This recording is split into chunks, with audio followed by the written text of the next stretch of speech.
আজকে খাসির মাংস স্পেশাল রেসিপিটা শেয়ার করব আপনাদের সঙ্গে। চলুন। শুভ বিজয় দশমী, সবাইকে বিজয়ের শুভেচ্ছা। আজকে আমি রেডি হতে পারিনি, মানে এত কাজের ব্যস্ত, সকাল থেকে এত ব্যস্ত যে কি বলবো, যে আমি একটু শাড়ি যে পরবো সেটা আমার সময় হয়নি। তো যাই হোক, তোমাদের দাদা বাজার থেকে এই যে ফ্রেশ খাসির মাংস এসেছে আজকে। দেখো দেখো দেখো দেখো, মাংসগুলো একদমই ফ্রেশ ছিল। তো যাই হোক, 1 কিলো খাসির মাংস নেওয়া হয়েছে, ওটাই আজকে আমি রান্না করব। আর বাহিরে এত পরিমাণ বৃষ্টি, আমি যে বেলকুনিতে রান্না করছি, মানে ওটা চিন্তা করতেছি যে কিভাবে মানে রান্না করব। এত মানে বৃষ্টি যে ছাটাটা আসতেছে, কি বলবো, রান্না অ্যাটলিস্ট করতে পারবো কি না। তো যাই হোক, আজকে আমি এই খাসির মাংসের রান্না আপনাদের রেসিপিটা দেখাবো। তো আগে আমি মশলাগুলো বেটে নেবো। অলরেডি আমি পেঁয়াজ, এখানে আদা কুচি কুচি করে নিয়ে এসেছি। আর ইয়ে করব, আমি কিন্তু মশলা বাটবো।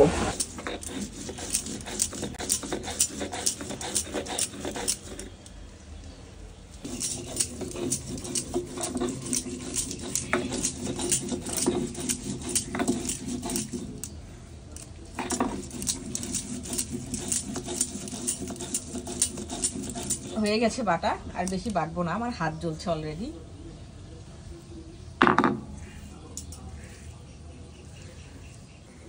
এখন আমি এই যে মাংসটা আমি হাতে মাখবো। মাংসটা আগে হাতেই মাখতে হয়, না হলে খেতে খুব একটা ভালো লাগে না। হাতে মাখা মাংস কিন্তু দুর্দান্ত, আর মাংসটাও অনেক ভালো ছিল। এই যে আমি পেঁয়াজ কুচনো আমি দিয়ে দিচ্ছি,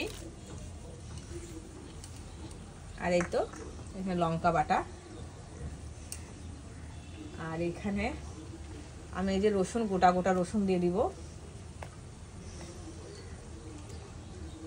আদা আর জিরাটা আমি বেটে নিব, সব পাটায় বাটা, সব পাটায় বাটা। বৃষ্টির জন্য জায়গাটা মানে জলের ছিটে এসে কেমন হয়ে গেছে জায়গাটা। জায়গাটা আমি সুন্দর করে মুছে নিয়েছিলাম, আর বৃষ্টি এসে একদম ছিটা দিয়ে চলে গেল। কেমন হয়েছে জায়গাটা এখন। সব মশলা, আদা জিরা রসুন শুকনো লঙ্কা সব পাটায় বাটছি। মাংসটা কিন্তু হেভি লাগবে খেতে। এই যে জিরা আদা পেস্ট করেছি, এখন দিয়ে দিলাম। এখন তেল দিয়ে দিব, বেশি তেল দিব না, খাসির মাংস তো প্রচুর তেল আছে। এই যে হলুদ দিয়ে দিচ্ছি, আর একটু লঙ্কার গুঁড়ো দিয়ে দিই কালারের জন্য। লবণ। এখন আমি মাংসটা হাতে ভালো করে মেখে নিব। বেশি তেল দেওয়াই যাবে না, খাসির মাংস তো একদমই তেল বেশি দেওয়া যাবে না।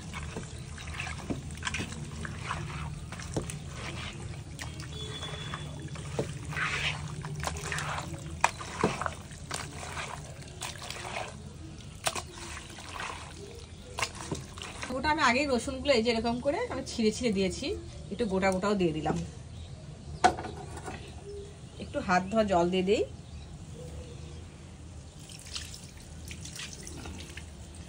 দিয়ে আমি এখন একটু ঢাকনা দিয়ে দিব।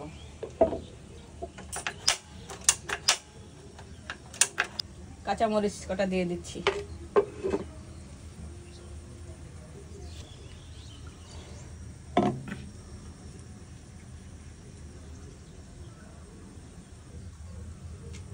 গরম মশলাও দিয়ে দিচ্ছি। দেখি কি অবস্থা। এই যে দেখো, মাটির হাঁড়িতে রান্না করার টেস্টই আলাদা এবং অনেক সফট হয়। আমি কিন্তু কোনো প্রেসারে দেইনি, একদম ডাইরেক্ট। অনেকেই খাসির মাংস প্রেসারে দেয়, কিন্তু প্রেসারে দেওয়ার কোনো দরকার নাই। এরকম মাটির হাঁড়ি যদি বাড়িতে থাকে তো কোনো কথাই নেই। আমি আবারও ঢেকে দেই। কি অবস্থা আমার। এই যে ওয়াও, ইয়ামি ইয়ামি, দেখুন কি কালার হয়েছে।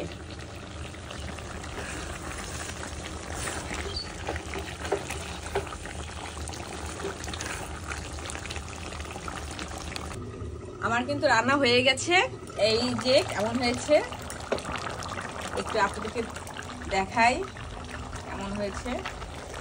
প্রচুর গরম, প্রচুর গরম, প্রচুর গরম।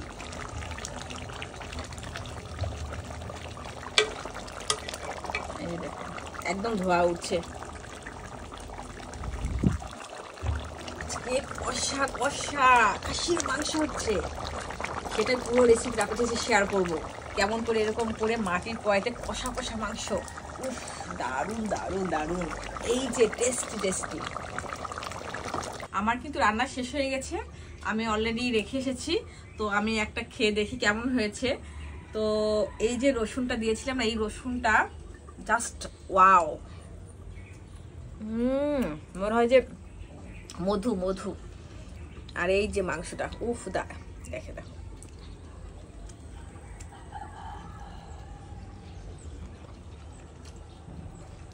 খাবে না আমি খাই না এটা।